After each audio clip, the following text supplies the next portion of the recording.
Good morning dear students. Last lecture में मैंने आपको सिखाया था रेजोनेंस होने की कंडीशन, और अगर कंडीशन वहां सेटिस्फाई हो रही है किसी कंपाउंड में तो वहां रेजोनेंस कैसे होता है। क्या आपको याद है और आपने अच्छे से रिवाइज भी किया होगा? एक बार मैं आपको शानदार तरीके से रिवाइज करा देता हूं, फिर आगे की कहानी तय करते हैं आज के लेक्चर की। तो चलिए स्टार्ट करते हैं लेक्चर नंबर 10। तो मैंने आपको जो कॉन्जुगेशन की पोजीशन सिखाई थी, तो मैंने आपको टाइप ऑफ कॉन्जुगेशन सिखाए थे ना, कॉन्जुगेशन। तो कॉन्जुगेशन में क्या क्या कॉन्जुगेशन थे देखिए ध्यान से। आपके पास पहला था पाई बॉन्ड, एक बॉन्ड का गैप। ये सिंगल बॉन्ड भी हो सकता है, डबल बॉन्ड भी हो सकता है। पाई बॉन्ड, एक बॉन्ड का गैप, पॉजिटिव चार्ज, पहला कॉन्जुगेशन है। दूसरा बोलिए क्या था साथ में? पाई बॉन्ड, सिंगल बॉन्ड या एक बॉन्ड का गैप, नेगेटिव चार्ज, आपको एक बॉन्ड का गैप बोलना है। फिर पाई बॉन्ड, एक बॉन्ड का गैप, लोन पेयर। फोर्थ था pi bond conjugation, pi bond conjugation. Next था बेटा pi bond free radical conjugation,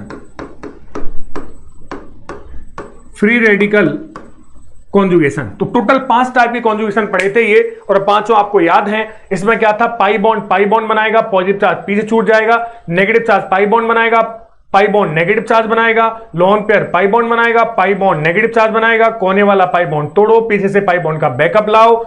pi bond को होमोलिटिक तरीके से तोड़ो, एक को आजू बाजू भिड़ाओ, बचे हुए को एटम पर ले जाओ। याद है ना सारी कहानी? ये कॉन्जुगेशन की पोजीशन हमने पढ़ी थी, तो एक ओवरव्यू आपके पास फिर से मिल गया है। तो जल्दी से आप पॉज करके इसे लिख दीजिए। नेक्स्ट पॉइंट पर मैं आपको लेके चलता हूं। फिर जी बनाया, तो नेक्स्ट देखो हम क्या पढ़ने वाले हैं। बना लिया हो तो आपने, और वो है बैक बॉन्डिंग, जिसे हम बोलते हैं शॉर्ट में बीबी। क्या बोलते हैं? शॉर्ट में बीबी, बैक बॉन्डिंग। तो लाइन सुनना मेरी बेटा, बैक बॉन्डिंग भी अगर कहीं हो रही हो, ये होती क्या है, क्या होती है, सारी कहानी मैं आपको पढ़ाऊंगा। तो आपको एक पॉइंट ऐसा बताना चाहता हूं, अगर बैक बॉन्डिंग भी कहीं हो रही हो और पूछा जाए इनमें से कौन सा कंपाउंड रेजोनेंस शो करता है, तो आप ध्यान रखना बैक बॉन्डिंग को भी एक रेजोनेंस माना जाता है। फिर से बोलता हूं, अगर आपको 4 कंपाउंड दिए गए हो और पूछा जाए इनमें से कहां रेजोनेंस है, तो एक तो कॉन्जुगेशन 5 मैंने पढ़ा दिए, वहां वो उनमें से कोई भी दिख जाए तो बोल देना रेजोनेंस है, और आपको बैक बॉन्डिंग भी दिख जाए तो भी बोल देना यहां रेजोनेंस है।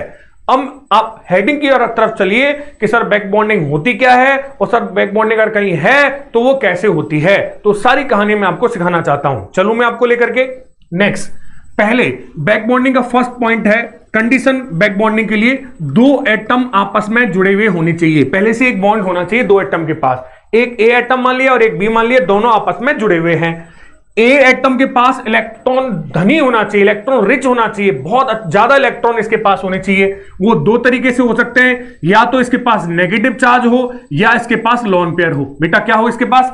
या तो नेगेटिव चार्ज हो या क्या हो? लोन पेयर हो। और बी के पास क्या होना चाहिए? या तो पॉजिटिव। बी गरीब होना चाहिए, मतलब वो इलेक्ट्रॉन न्यून होना चाहिए, इलेक्ट्रॉन डेफिशिएंट होना चाहिए। और वो 2 तरीके से हो सकता है, या तो उसके पास पॉजिटिव चार्ज हो या उसके पास वैकेंट ऑर्बिटल हो। वैकेंट ऑर्बिटल मतलब रिक्त कक्षक हो, वैकेंट ऑर्बिटल हो, तब भी आप क्या बोलोगे? इसके पास इलेक्ट्रॉन न्यून है और इसके पास इलेक्ट्रॉन आधिक्य में है। तो लाइन, जब भी 2 एटम एक बंध से जुड़े हुए हो, इसके पास इलेक्ट्रॉन घनत्व उच्च हो, इसके बाद इलेक्ट्रॉन घनत्व निम्न हो, तो आप कहना वहां 100% बैक बॉन्डिंग है। कितनी आसान तरीका है। अब बैक बॉन्डिंग होती कैसे है वो मैं आपको सिखाता हूं। बैक बॉन्डिंग में क्या करना है? जो भी उच्च इलेक्ट्रॉन घनत्व है उसे उठाओ, और जो एक बॉन्ड का गैप है उसमें बीच में पटक दो, और प्यार से लिख दो, इसमें प्यार से लिख दो बीबी। क्या लिख दो? बीच प्यार से उस तीर पर बीबी। इसे क्या बोलेंगे हम? Back bonding.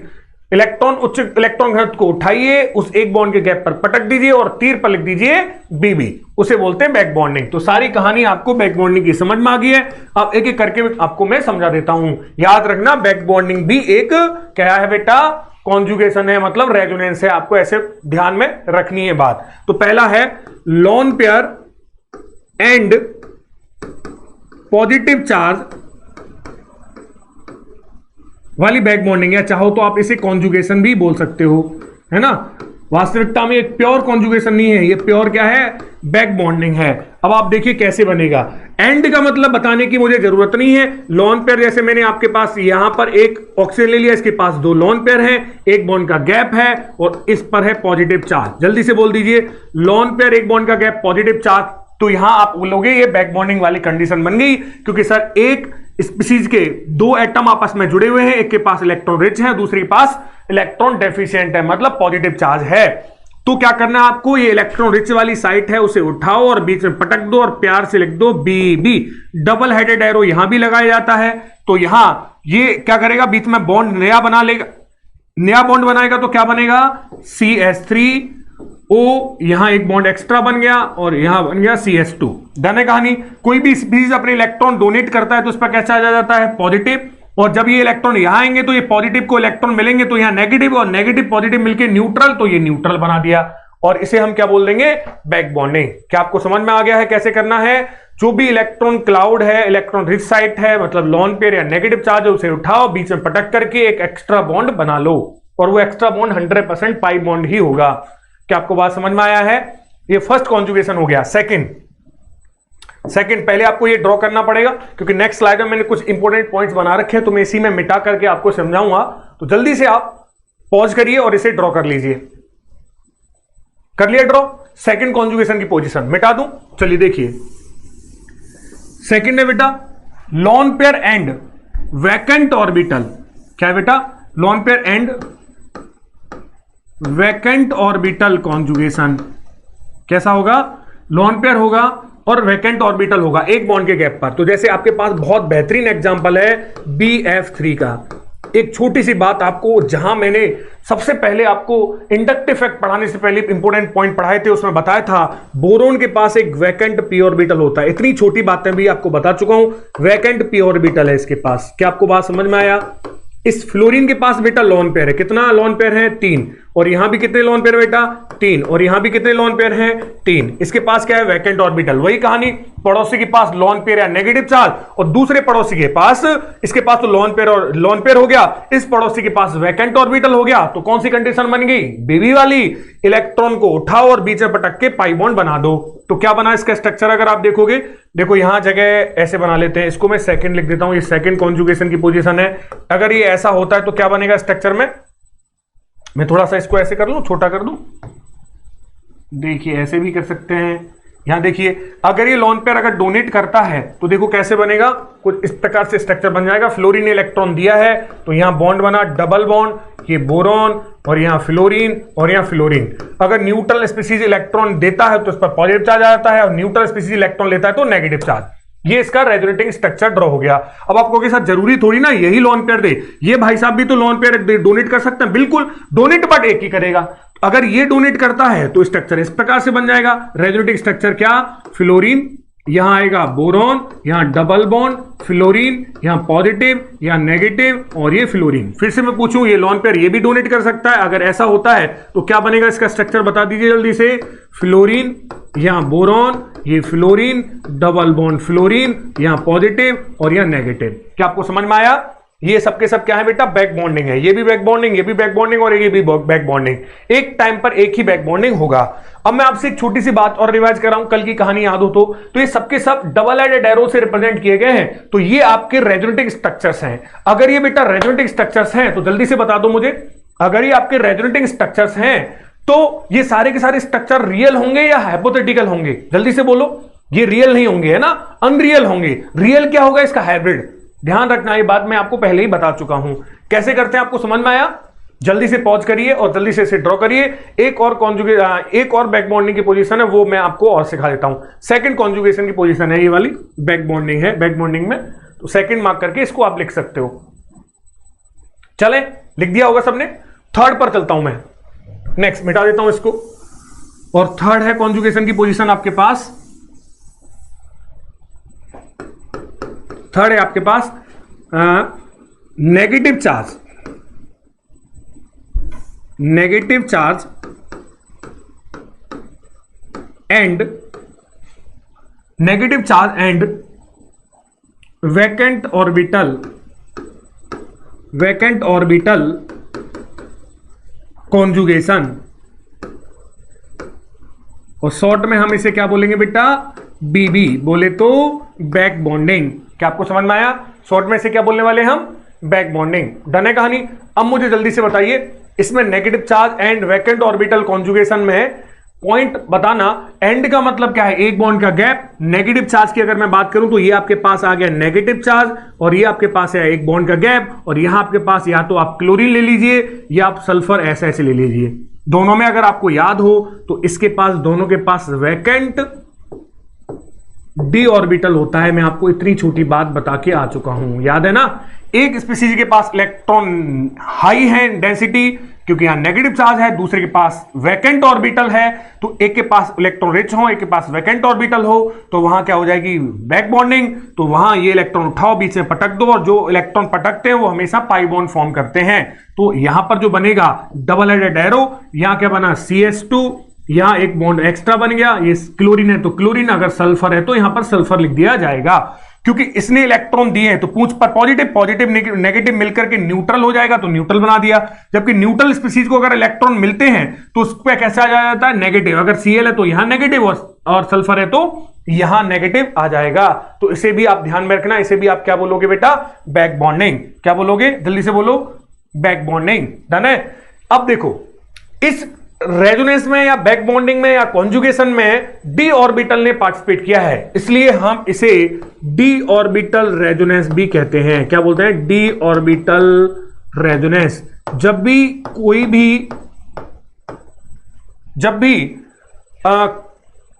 भी एटम का रेजोनेंस में d ऑर्बिटल पार्टिसिपेट कर रहा हो तो उस रेजोनेंस को हम क्या बोलते हैं, d ऑर्बिटल रेजोनेंस। याद रखें, अगर p ऑर्बिटल करता है तो सिंपल रेजोनेंस बोलते हैं। अगर वहां पर d ऑर्बिटल आ जाता है, जैसे मैंने यहां पर बोरोन के केस में पढ़ाया, देखो यहां पर कहां है, बोरोन वाला केस मिट गया। वो बोरोन वाले केस में देखना, जो वैकेंट ऑर्बिटल होता है, मैंने लिखाया है वैकेंट p ऑर्बिटल होता है, तो वहां p ऑर्बिटल पार्टिसिपेट कर रहा था, इसलिए हम उसे क्या बोल रहे थे, केवल रेजोनेंस बोल रहे थे, केवल बैक बॉन्डिंग बोल रहे थे, केवल कॉन्जुगेशन बोल रहे थे। बट आप अगर d ऑर्बिटल पार्टिसिपेट करता है तो आप उसे एक नाम और दे सकते हो, और उसे बोलते हैं d ऑर्बिटल रेजोनेंस। क्या इतनी बात आपके दिमाग में बैठ गया है, बोल दीजिए जल्दी से। डन है कहानी, हाँ है ना। चलिए नेक्स्ट, ये सब लिख गया, तो ये मैंने बैक बॉन्डिंग आपको और बता दी। आप ध्यान में रखें, बैक बॉन्डिंग को भी एक रेजोनेंस का ही पार्ट माना गया है। जब भी आपको पूछा जाए आप आराम से बता सकते हो। चलें आगे। अब नेक्स्ट में आपको जितने भी पॉइंट्स मैंने आपको बोले थे लास्ट क्लास में, रेजोनेटिंग स्ट्रक्चर्स काल्पनिक होते हैं, रेजोनेटिंग स्ट्रक्चर्स ये होते हैं, वो सारी कहानी मैं आपको डिक्टेट कराना चाहता हूं। एक एक पॉइंट करके बारीकी से समझिए, और इसे जल्दी से पहले लिख दीजिए, फिर मैं आपको पॉइंट पर लेके चलता हूं, मजा आएगा। लिख दिया सबने, चले नेक्स्ट। अगर नहीं दिख रहा है तो मैं थोड़ा सा बड़ा कर दूं इसको, ऐसे लिख सकते हो, ठीक है। चले देखिए next, some important points and definitions. अब हम बात करेंगे some important points and definition, कुछ मुख्य बिंदु और उसकी कुछ परिभाषाएं। तो देखिए कुछ बिंदु क्या है बेटा। सबसे पहला, संयुग्मित तंत्र में अनुनाद की परिभाषा आ रही है। संयुग्मित तंत्र में पाई इलेक्ट्रॉन्स का विस्थानीकरण अनुनाद कहलाता है। पाई इलेक्ट्रॉनों का विस्थानीकरण क्या कहलाता है, अनुनाद कहलाता है। क्या आपको डेफिनेशन समझ में आ गया, और लास्ट क्लास में मैंने आपको ये समझा भी दिया था। नेक्स्ट चलते हैं, अनुनादी संरचनाएं काल्पनिक या अवास्तविक होती हैं। बिल्कुल सर, सही बात है, हमने पढ़ लिखा है, ये सारी बातें कर चुके हैं। अनुनादी संकर यौगिक का वास्तविक निरूपण होता है। बिल्कुल सही बात है सर, पूरी बात हम कर चुके हैं। रेजोनेंस हाइब्रिड होता क्या है, अनुनादी संकर होता है। अनुनादी संकर यौगिक का वास्तविक निरूपण होता है, जिसे ये तो मुझे समझ में आ गया। अब आपसे पूछा जाए सर अनुनादी संकर या अंग्रेजी में बोले तो रेजोनेंस हाइब्रिड होता क्या है, तो देखो इसकी परिभाषा लिखी हुई है। इसकी परिभाषा क्या है, ये यहां पर लिखी हुई है। अनुनादी संरचनाओं का औसत होता है क्या, रेजोनेंस हाइब्रिड। अनुनादी संरचनाओं का औसत होता है आपका रेजोनेंस हाइब्रिड, बोले तो अनुनादी संकर। और वो औसत किसके आधार पर लिया जाता है, स्थायित्व के आधार पर। पूरी कहानी याद होगी, स्थायित्व के आधार पर अनुनादी संरचनाओं का औसत लोगे तो आपको रेजोनेंस हाइब्रिड मतलब अनुनादी संकर प्राप्त होगा। जल्दी से पॉज करिए और चारों पॉइंट्स को लिख दीजिए सटासट धमाके के साथ। लिखा सबने, नेक्स्ट चले।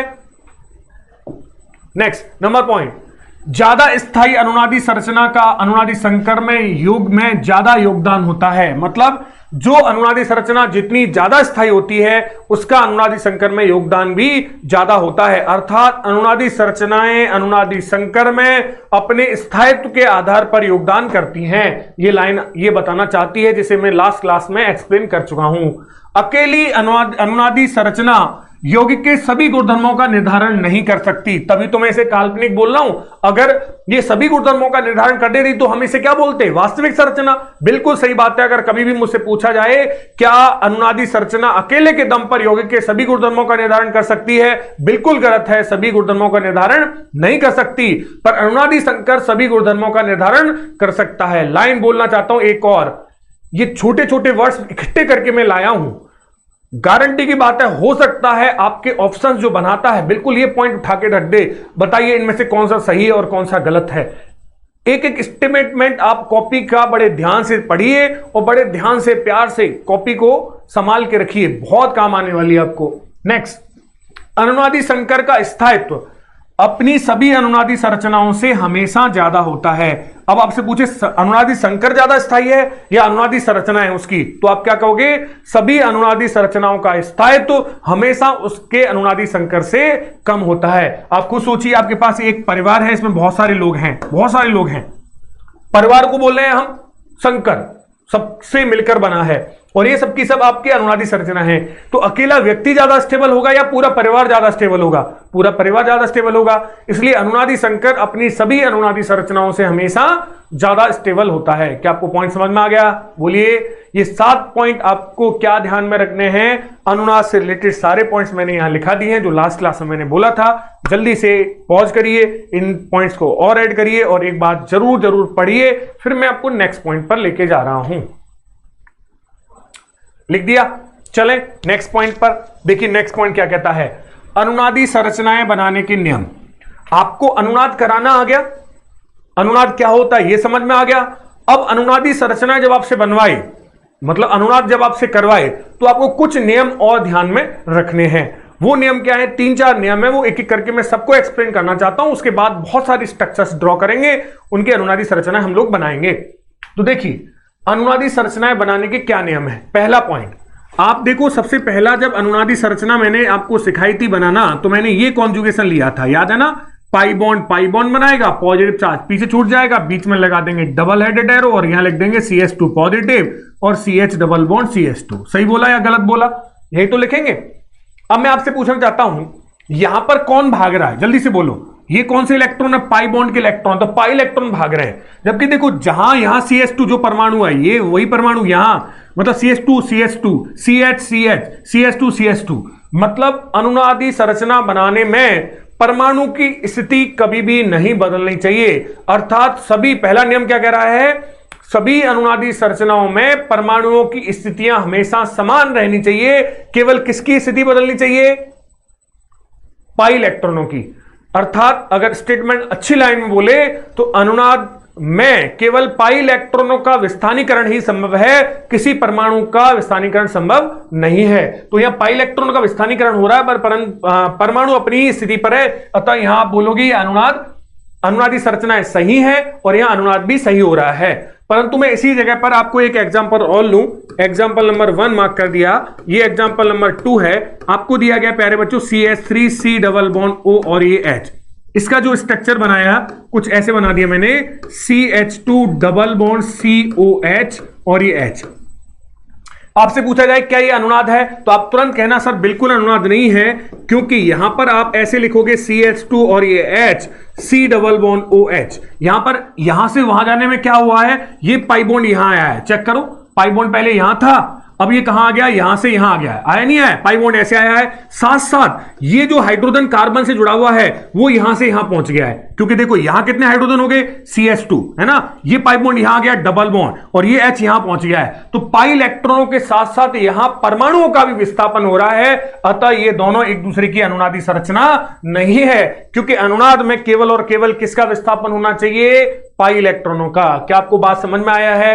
तो आपसे पूछ सकता है इनमें से कौन किसकी अनुनादी संरचना नहीं है, तो आप ध्यान में रखना, अगर वहां परमाणुओं का विस्थापन करा रहा है तो मना कर देना, ये अनुनादी संरचना नहीं है, क्योंकि अनुनादी संरचनाओं में केवल और केवल पाई इलेक्ट्रॉनों का ही विस्थानीकरण होता है। डन है कहानी, क्या पॉइंट समझ में आया। एक और कराऊं एग्जांपल, देख लो एग्जांपल नंबर 3।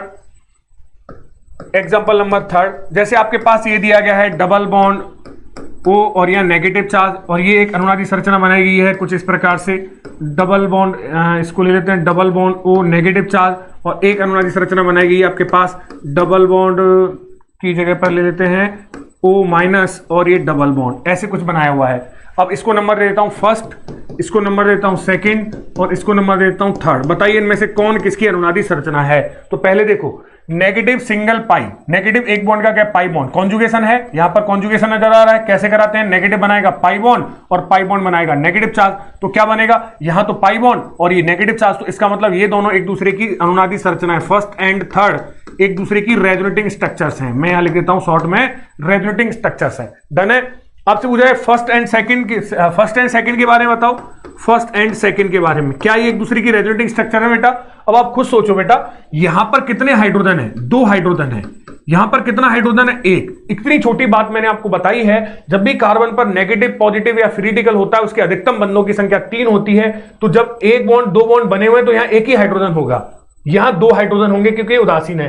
ऐसे ही आपसे पूछा जाए यहां कितने हाइड्रोजन होंगे, बोलिए 1। अब देखो इस संरचना में इस जगह पर कितने हाइड्रोजन है, 1, जबकि इस जगह पर कितने हाइड्रोजन हो गए, 2। तो यहां पर परमाणुओं की स्थिति बदल गई, परमाणु यहां 1 था हाइड्रोजन और यहां 2 हो गया, अतः परमाणु की स्थिति बदलना अनुनादी संरचनाओं में संभव नहीं है। तो आपको ध्यान में रखना first and second resonating structures नहीं है। क्या आपको बात समझ में आ गया है। जल्दी से पॉज करिए, हर एक बात को मैंने आपको डिटेल में यहां बताया है। फर्स्ट पॉइंट ध्यान में रखना, अनुनाद के कारण केवल परमाणुओं की स्थिति नियत रहती है, केवल पाई इलेक्ट्रॉनों का ही विस्थानीकरण होता है। जल्दी से पॉज करिए, नेक्स्ट पॉइंट पर लेके जा रहा हूं मैं आपको। लिख दिया, चलिए नेक्स्ट नियम नंबर 2, दूसरा पॉइंट क्या है बेटा, ध्यान सुने। जैसे आपके पास है CH2 डबल बॉन्ड CH और CH2 पॉजिटिव, टोटल चार्ज बताओ यहां क्या है, टोटल चार्ज आपके पास 1+ है ना। यहां जब आप इसकी अनुनादी संरचना बनाओगे तो यहां क्या आया, CH2 पॉजिटिव और यहां आया CH डबल बॉन्ड CH2। यहां भी टोटल चार्ज बता दो, टोटल चार्ज 1+ है, कितना 1+ है और यहां भी 1+ है। तो आपको वो ये कहना चाहता है प्रत्येक अनुनादी संरचना में कुल चार्ज, कुल बात कर रहा है वो, सब चार्ज को जोड़ दो, कुल चार्ज प्रत्येक अनुनादी संरचना में हमेशा नियत होना चाहिए। अगर यहां प्लस है तो यहां भी प्लस, यहां माइनस है तो यहां भी माइनस, यहां कोई चार्ज नहीं, पूरा टोटल जोड़ करके तो यहां भी कोई चार्ज नहीं आना चाहिए। अगर ऐसा होता है तो वह अनुनादी संरचनाएं, अगर ऐसा नहीं हो रहा है तो वह अनुनादी संरचनाएं गलत हैं। तो सेकंड नियम लिखिए जल्दी से, बोलो लाइन, बोलता जाता हूं मैं, लिखिए लाइन। प्रत्येक अनुनादी संरचना में, पहले मैं जो बोल रहा हूं वो लिख दो, उसके बाद ये लिख देना। प्रत्येक अनुनादी संरचना में कुल आवेश हमेशा नियत होना चाहिए। प्रत्येक अनुनादी संरचना में कुल आवेश हमेशा नियत होना चाहिए, कुल आवेश हमेशा नियत होना चाहिए। तो जल्दी से एग्जांपल बना दीजिए, पॉज करके बना दिया। चले नेक्स्ट थर्ड पर देखिए, अब थर्ड रूल पर चलता हूं मैं आपको लेकर के। थर्ड रूल क्या कहता है, थर्ड रूल क्या है बेटा, ध्यान सुनना। आपके पास बड़ा शानदार पॉइंट है, CH2 double bond CH double bond, पहले मैं समझा देता हूं फिर लिखाऊंगा। अब आपको पाई बॉन्ड के बीच में कॉन्जुगेशन है, तो आपको क्या सिखाया गया था कि पाई बॉन्ड को, कोने वाले पाई बॉन्ड को तोड़ो, पीछे से पाई बॉन्ड का बैकअप लाओ, क्योंकि दोनों पाई बॉन्ड कोने वाले सेम है, किसी को भी तोड़ दो कोई फर्क नहीं पड़ता। तो स्ट्रक्चर यहां बना CH2 पॉजिटिव और CH डबल बॉन्ड CH और CH2 नेगेटिव, यही बना ना बेटा। अब इसे मैं दोबारा से लिखता हूं, शानदार क्वेश्चन की थ्योरी देखना क्या कहना चाहता है। एक लाइन आपसे पूछी जा सकती है, वो इस प्रकार से है कि सर जो आपने ये बॉन्ड तोड़ा है वो विस्मांस रूप से तोड़ा है, क्योंकि हेट्रोलिटिक तरीके से मैंने सिखाया है। कैसे तोड़ा है, विस्मांस रूप से। सर विस्मांस रूप से का मतलब है कि आयन बनते हैं, आयन बनाए हैं आपने इसे विस्मांस रूप से क्यों तोड़ा, समान रूप से क्यों नहीं तोड़ा। तो चलो समान रूप से तोड़ते हैं। ये फ्री रेडिकल यहां पर है, समान रूप से तोड़ रहे हैं बेटा। इलेक्ट्रॉन 2 है तो ये इलेक्ट्रॉन आपस में जुड़ करके बना लेंगे पाई बॉन्ड, ये इलेक्ट्रॉन इसके पास और एक इलेक्ट्रॉन इसके पास, जिसकी वजह से अनुनादी संरचना बनेगी यहां पर CH2 dot CH double bond CH और CH2 डॉट। तो सवाल यह है कि ये वाली अनुनादी संरचना सही है या ये वाली सही है, अब हमें ये देखना है। तो वो लाइन थर्ड नंबर रूल क्या कह रहा है, प्रत्येक अनुनादी संरचना में कुल युग्मित तथा अयुग्मित इलेक्ट्रॉनों की संख्या बराबर होनी चाहिए। युग्मित मतलब युग्म में हो, मतलब बॉन्ड में भी इलेक्ट्रॉन युग्म में होते हैं, नेगेटिव चार्ज में भी युग्म में होते हैं और फ्री लोन पेयर भी युग्म में होते हैं। बट जो अकेला इलेक्ट्रॉन होता है वो फ्री रेडिकल होता है, उसे बोलते हैं अयुग्मित इलेक्ट्रॉन। तो वो कह रहा है युग्मित तथा अयुग्मित इलेक्ट्रॉन समान संख्या में होने चाहिए। तो बताओ, सबसे पहले यहां युग्मित, सभी जगह युग्मित इलेक्ट्रॉन है क्योंकि बॉन्ड में इलेक्ट्रॉन सारे युग्मित हैं, यहां भी बॉन्ड में सारे युग्मित है और नेगेटिव चार्ज में भी हमेशा इलेक्ट्रॉन युग्मित ही होते हैं, पॉजिटिव चार्ज में इलेक्ट्रॉन होते नहीं। तो यहां अगर मैं बोलूं अयुग्मित इलेक्ट्रॉन, शॉर्ट में बोले तो अनपेयर्ड इलेक्ट्रॉन, लिख दूं अनपेयर्ड, अनपेयर्ड इलेक्ट्रॉन यहां 0 है और यहां अनपेयर्ड इलेक्ट्रॉन भी 0 है। अयुग्मित इलेक्ट्रॉन लिख देना आप हिंदी में, दोनों जगह 0 है, बराबर है। यहां अनपेयर्ड इलेक्ट्रॉन आपके 0 हैं और जबकि यहां अयुग्मित इलेक्ट्रॉन, फ्री रेडिकल को अनपेयर्ड इलेक्ट्रॉन कहते हैं, 2 हैं। तो मुझे बताओ इस अनुनादी संरचना में और इस अनुनादी संरचना में क्या अनपेयर्ड इलेक्ट्रॉनों की संख्या बराबर है? जी नहीं, बराबर नहीं है। अतः ये दोनों एक दूसरे की अनुनादी संरचनाएं नहीं है, जबकि ये दोनों एक दूसरे की अनुनादी संरचनाएं हैं। तो लाइन पहले मैं जो बोल रहा हूं वो लिखिए, फिर इसके बाद ये आपको लिखना है। तो लाइन किस तरह से बेटा, प्रत्येक अनुनादी संरचना में कुल युग्मित तथा अयुग्मित इलेक्ट्रॉनों की संख्या, प्रत्येक अनुनादी संरचना में कुल युग्मित तथा अयुग्मित इलेक्ट्रॉनों की संख्या समान होनी चाहिए। प्रत्येक अनुनादी संरचना में कुल युग्मित तथा अयुग्मित इलेक्ट्रॉनों की संख्या समान होनी चाहिए। प्रत्येक अनुनादी संरचना में कुल युग्मित तथा अयुग्मित इलेक्ट्रॉनों की संख्या क्या होनी चाहिए? समान होनी चाहिए। लिख दिया? जल्दी से आप इसको बना दीजिए, एग्जाम्पल समझ में आ जाएगा आपको। ये फर्स्ट पार्ट है और ये सेकंड पार्ट है। डन है। नेक्स्ट रूल पर लेके चल रहा हूं मैं, रूल नंबर 3। ये लिख दिया सबने? रूल नंबर 3 पर चलते हैं। नहीं, रूल नंबर 3 तो हो गया ना, रूल नंबर 4 पर चलते हैं बेटा। रूल नंबर 4 क्या कह रहा है, ध्यान सुने।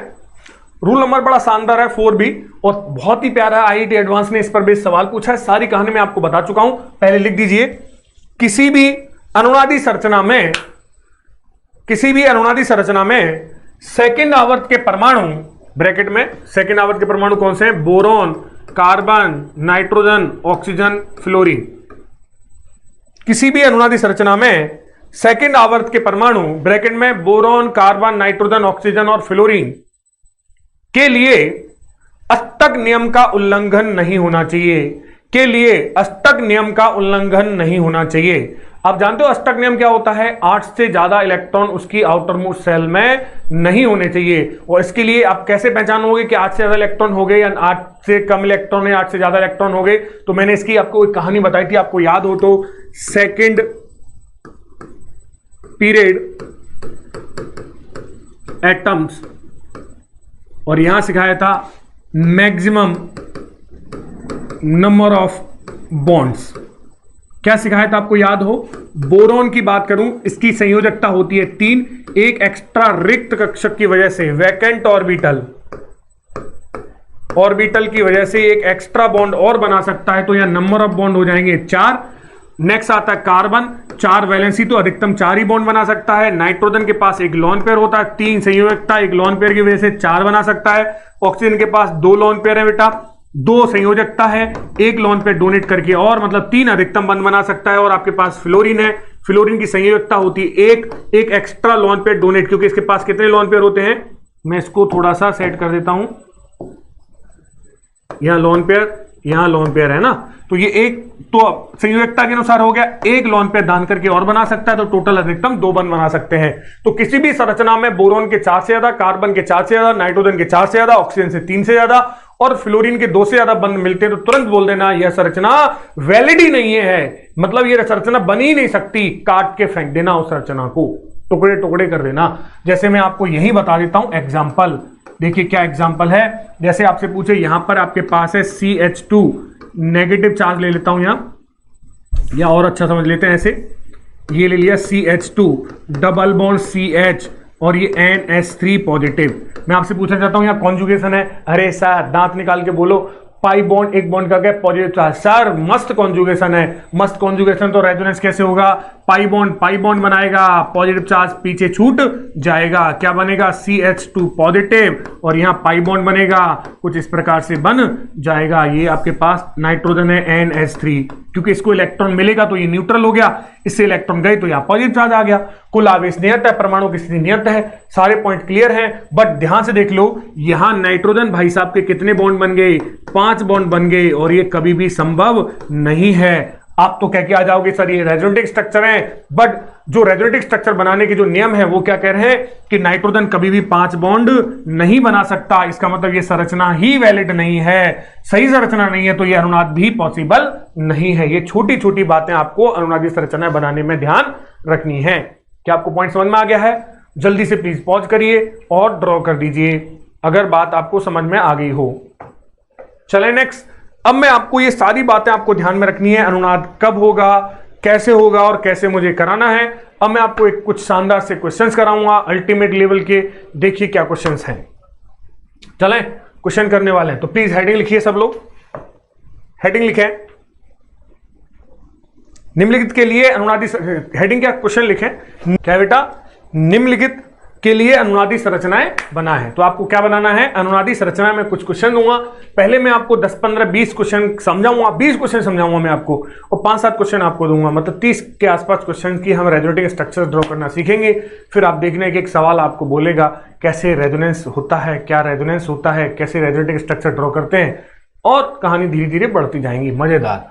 चलिए स्टार्ट करते हैं पहले क्वेश्चन से। शानदार सवाल है बेटा आपके पास दिया गया CH2 double bond CH double bond CH। एक एक बात समझना, CH double bond CH CH2 positive. सबसे पहले आपको जब भी अनुनादी संरचना बनाए तो आपको यह चेक करना है कहां से कहां तक अनुनाद है। तो चलो स्टार्ट करते हैं।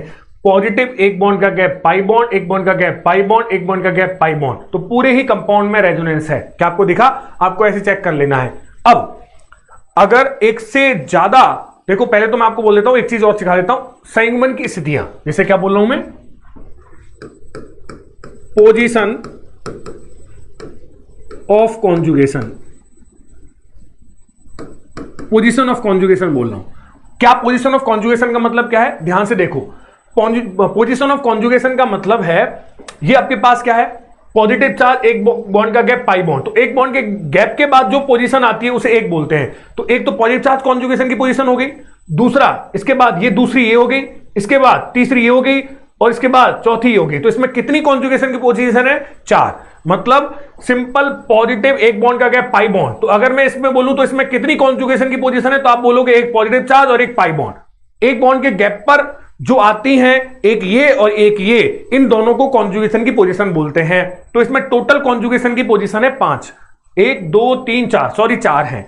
नेक्स्ट एक सवाल मैं प्रैक्टिस करा देता हूं। जैसे आपसे पूछूं कितनी कॉन्जुगेशन की पोजीशन है? CH double bond CH double bond CH double bond NH CH और ये NH2। बताइए इसके पास लॉन पेयर है, जल्दी से। लॉन पेयर एक बॉन्ड का गैप पाई बॉन्ड, एक बॉन्ड का गैप पाई बॉन्ड, एक बॉन्ड का गैप पाई बॉन्ड, एक बॉन्ड का गैप पाई बॉन्ड। तो यहां कितनी कॉन्जुगेशन की पोजीशंस हैं? एक ये लॉन पेयर हो गया एक बॉन्ड के गैप के बाद, दूसरा ये, तीसरा ये, चौथा ये, और ये पांचवा। मतलब जिसकी वजह से रेजोनेंस हो रहा है, जिस पोजीशन की वजह से रेजोनेंस हो रहा है, उसे आप कॉन्जुगेशन की पोजीशन बोल देना। तो इसमें कॉन्जुगेशन की पोजीशन कितनी है? 4। इसमें कितनी है? 5। तो आप ऐसे पहचान सकते हो। तो पहले आपको देखना है कितनी कॉन्जुगेशन की पोजीशन है, तो इसमें 4 आ गई बेटा, है ना। अब कॉन्जुगेशन की पोजीशन 4 में से आपको 2 ही कॉन्जुगेशन की पोजीशन लेनी है हमेशा। कितनी लेनी है? 2। अब आपको के सर कौन सी वाली 2? वो वाली 2 लेनी है जिसमें इलेक्ट्रॉन मोबिलिटी में डिफरेंस सबसे ज्यादा हो। इलेक्ट्रॉन मोबिलिटी में डिफरेंस सबसे ज्यादा हो। पाई पाई कॉन्जुगेशन की पोजीशन में डिफरेंस है ही नहीं, पाई पाई में डिफरेंस है ही नहीं, पाई पॉजिटिव में डिफरेंस सबसे ज्यादा है। तो ये 2 कॉन्जुगेशन की पोजीशन आपने ले ली है। अब आप ध्यान से देखिए टाइप्स ऑफ कॉन्जुगेशन में ये वाला कॉन्जुगेशन मैंने आपको पढ़ाया है। जल्दी से बोलो, पढ़ाया है नहीं पढ़ाया है? बिल्कुल पढ़ाया है। तो आपको ये डब्बा ध्यान में रखना है। डब्बे के बाहर क्या है उससे मुझे कोई मतलब नहीं है, और जो डब्बा बनेगा 2 कॉन्जुगेशन की पोजीशन लेकर के, वो उन 5 कॉन्जुगेशन की पोजीशन में से एक कोई होगा। तो इसका मतलब कितना आसान हो गया। पहले पूरे कंपाउंड में कॉन्जुगेशन पहचान लो, उन सभी में से 2 कॉन्जुगेशन की पोजीशन लो, वो लो जिनकी इलेक्ट्रॉन मोबिलिटी में डिफरेंस सबसे ज्यादा है। उन 2 को जब लेकर के आप डब्बे में बंद करोगे तो वो डब्बा उन 5 में से कोई एक कॉन्जुगेशन की उन 5 में से किसी एक कॉन्जुगेशन के टाइप्स को रिप्रेजेंट कर रहा होगा। कौन से टाइप्स को? पाई एक बॉन्ड का गैप पॉजिटिव, पाई एक बॉन्ड का गैप नेगेटिव, उनमें से कोई एक आने वाला है। तो यहां कैसे कॉन्जुगेशन कराओगे ये तो समझ में आ गया। अब कैसे कराते थे? बड़े प्यार से पाई बॉन्ड बनाएगा, पॉजिटिव चार्ज पीछे छूट जाएगा। क्या स्ट्रक्चर बनेगा? डबल हेडेड एरो मार्क कर दो, जल्दी से बोलो क्या बनेगा। बाकी सब कुछ सेम रहने वाला है। CH CH double bond CH CH positive CH double bond CH2। क्या आपको पॉइंट समझ में आ गया? फिर अब आपको क्या करना है, यहां रेजोनेंस से ये बना है तो अब क्या करोगे, एक तो लेनी है आपको नई कॉन्जुगेशन की पोजीशन, एक लेनी है पुरानी। पुरानी मतलब ये नई होगी और नई के पड़ोसी पुरानी, हमेशा अब क्या करते जाएंगे, एक नई एक पुरानी, एक नई एक पुरानी, ऐसे करते हुए रेजोनेंस कराते हुए जाएंगे। तो ये एक पुरानी कॉन्जुगेशन की पोजीशन है क्योंकि इसके रेजोनेंस से बनी हुई है, ये पुरानी और एक नई। डब्बे में बंद करो, चेक करो क्या ये कॉन्जुगेशन आपने पढ़ा है? बिल्कुल पढ़ा है। पाई बॉन्ड बनाएगा, पॉजिटिव चार्ज पीछे छूट जाएगा। भाई साहब डबल हेडेड एरो क्या बना, CH2 double bond CH CH positive CH double bond CH और CH डबल बॉन्ड, गलत बोल दिया क्या मैंने? यहां सिंगल बॉन्ड आएगा ना, सिंगल बॉन्ड, ये डबल बॉन्ड आ गया, ये यहां से शिफ्ट हुआ, ये आ गया। दोबारा से ड्रॉ कर लेते हैं, क्या दिक्कत है? CH2 double bond CH positive, यहां आएगा आपके पास पॉजिटिव के बाद CH डबल बॉन्ड CH और CH डबल बॉन्ड CH2। एक पुराना एक नया, ये पुराना है ये नया है। डब्बे में बंद कर दो। बताओ कैसे? पाई बॉन्ड बनाएगा, पॉजिटिव चार्ज पीछे छूट जाएगा, तो आपको जो मिलेगा वो क्या होगा बेटा? रेजोनेटिंग स्ट्रक्चर जल्दी से बोल दो, CH2 positive CH double bond CH double bond CH double bond CH2। ये आपकी कॉन्जुगेशन से लास्ट तक पहुंच गए। एक पुराना एक नया है ही नहीं भाई साहब, तो नया पुराना क्या खेलूं? ये आपकी पूरे के पूरे क्या हो गए? Resonating structures. अब एक बात देखो, यहां total number of resonating structures आपसे पूछे तो आप बोलना total number of resonating structures equal to 4। कितने बने बेटा? 4। अब देखो कितनी शानदार लाइन है, अपने वर्ड्स में आप ऐड कर लेना। अगर मैं पूछूं इसमें total number of position of conjugation कितनी है तो 4 है। एसाइक्लिक सिस्टम में जितनी कॉन्जुगेशन, एसाइक्लिक सिस्टम मतलब साइक्लिक नहीं हो, एसाइक्लिक सिस्टम में जितनी कॉन्जुगेशन की पोजीशन होती हैं उतने ही रेजोनेटिंग स्ट्रक्चर बनते हैं। अगर आपको सवाल डायरेक्ट पूछे कोई स्ट्रक्चर देके तो आप डायरेक्ट भी बता सकते हो इसमें इतने रेजोनेटिंग स्ट्रक्चर बनने वाले हैं, तो अपने वर्ड्स में लिख देना total number of resonating structures acyclic system में उतनी ही बनेंगी जितनी एसाइक्लिक सिस्टम में total number of position of conjugation में है, कॉन्जुगेशन है। तो क्या आपको पूरा सवाल समझ में आ गया? नेक्स्ट क्वेश्चन एक और कराता हूं मैं आपको। देखिए क्वेश्चन नंबर 2, प्लीज पूरी क्लास आपके पास है, डायरेक्ट बोलना है मुझे। CH2 डबल बॉन्ड CH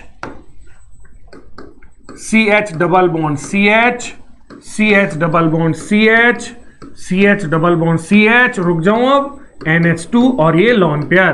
बोलो लॉन पेयर, एक बॉन्ड का गैप, पाई बॉन्ड एक बॉन्ड का गैप, पाई बॉन्ड एक बॉन्ड का गैप, पाई बॉन्ड एक बॉन्ड का गैप, पाई बॉन्ड। तो यहां पूरे में ही कॉन्जुगेशन है, तो आप किन्हीं दो को लेकर के रेजोनेंस कराओगे। किन दो को लोगे? जिसकी इलेक्ट्रॉन मोबिलिटी में डिफरेंस सबसे ज्यादा है। बताओ किसमें डिफरेंस ज्यादा है, जल्दी से बोलो। डिफरेंस यहां पाई के बीच में डिफरेंस सेम, पाई के बीच में डिफरेंस सेम, पाई और सिग्मा, पाई और लॉन पेयर में डिफरेंस ज्यादा है, तो इसको 2 को लेकर के आपको क्या करना है? डब्बे में बंद कर देना है। तो ये 2 को लेकर के मैंने डब्बे में बंद कर दिया। अब बताओ क्या करोगे? इसी में रेजोनेंस कराओगे, बाकी से कोई मतलब नहीं है। पहले तो मुझे बताओ, डायरेक्ट अगर आपसे पूछा जाए कितने रेजोनेटिंग स्ट्रक्चर्स बनेंगे तो पोजीशन ऑफ कॉन्जुगेशन 1 2 3 4 5, 100% इसके 5 रेजोनेटिंग स्ट्रक्चर बनने वाले हैं। देखो कितना, लॉन पेयर बनाएगा पाई बॉन्ड और पाई बॉन्ड बनाएगा नेगेटिव चार्ज, रेजोनेंस हो जाएगा। क्या बना बोलो? CH2 double bond CH double bond CH double bond CH और यहां आएगा CH2 negative, CH double bond NH2 positive. क्या आपको बात समझ में आया? क्योंकि इसने अपना लॉन पे डोनेट किया तो ये पॉजिटिव चार्ज। इसलिए तो मैं आपको कह रहा हूं, किसी को अगर वो 5 कॉन्जुगेशन की पोजीशन में तीर चलाना आ गया, उसको सभी रेजोनेटिंग स्ट्रक्चर ड्रॉ करना आ गया, तो आप ये सवाल सॉल्व करने से पहले उन 5 की बड़ी अच्छी सी प्रैक्टिस करो, बार बार तीर कैसे चलाया जाता है वो ध्यान में रखना है। अब एक पुराना एक नया, एक पुराना एक नया, ये कॉन्जुगेशन कौन सा? नेगेटिव, एक बॉन्ड का गैप, पाई बॉन्ड, नेगेटिव बनाएगा पाई बॉन्ड और पाई बॉन्ड बनाएगा नेगेटिव चार्ज, रेजोनेंस हो जाएगा। तो यहां बनेगा स्ट्रक्चर, बाकी सब सेम रहेंगे डब्बे के अलावा। डब्बे के बाहर कोई काम का नहीं है कोई, केवल खेल डब्बे का है मेरे भाई, खेल डब्बे का है, खेल डब्बे का है। एक पुराना एक नया, ये डब्बा फिर से नेगेटिव बनाएगा पाई बॉन्ड बनाएगा नेगेटिव चार्ज। बिल्कुल आलसी नहीं है हम लोग, पूरा ड्रॉ करेंगे। बनेगा CH नेगेटिव। मजा आता है जब बात समझ में आ जाती है। CH डबल बॉन्ड CH और यहां आएगा CH double bond NH2 positive. अब क्या करोगे प्यारे बच्चे, एक पुराना एक नया खेल खेलो। वही नेगेटिव बनाएगा पाई बॉन्ड और पाई बॉन्ड बनाएगा नेगेटिव चार्ज। तो यहां आपको जो स्ट्रक्चर ड्रॉ होगा वो कैसा हो जाएगा, CH2 negative CH double bond CH, जो हमने कहा था वही हुआ। टोटल रेजोनेटिंग स्ट्रक्चर्स ड्रॉ हो गए आपके CH double bond NH2 positive. बोलो हाँ है ना। टोटल स्ट्रक्चर कितने बन गए, 1 2 3 4 5। वही मैंने आपको कहा था 5 रेजोनेटिंग स्ट्रक्चर ड्रॉ होंगे। क्या आपको बात समझ में आया है। नेक्स्ट पॉइंट, इसको ये पुराने पॉइंट की है, मैं इसको थोड़ा सा ऐसे कर देता हूं। ये कॉन्जुगेशन पुराना दिखा रहा है स्लाइड में, तो ये आपको ध्यान में रखना है। क्वेश्चन दिख रहा है क्या, जी बिल्कुल ऐसे, ठीक है बेटा। तो जल्दी से इसको बना दीजिए, बना दिए, पॉज कर दीजिए और ड्रॉ कर लीजिए। नेक्स्ट क्लास में और मैं बड़े प्यारे प्यारे क्वेश्चंस आपके पास लेके आऊंगा। नेक्स्ट पूरी क्लास में हम केवल रेजोनेटिंग स्ट्रक्चर ड्रॉ करना सीखेंगे। जितना भी मैंने पढ़ाया उसे एक बार रिवाइज करिए। Thank you very much, God bless you. Next class में मिलते हैं।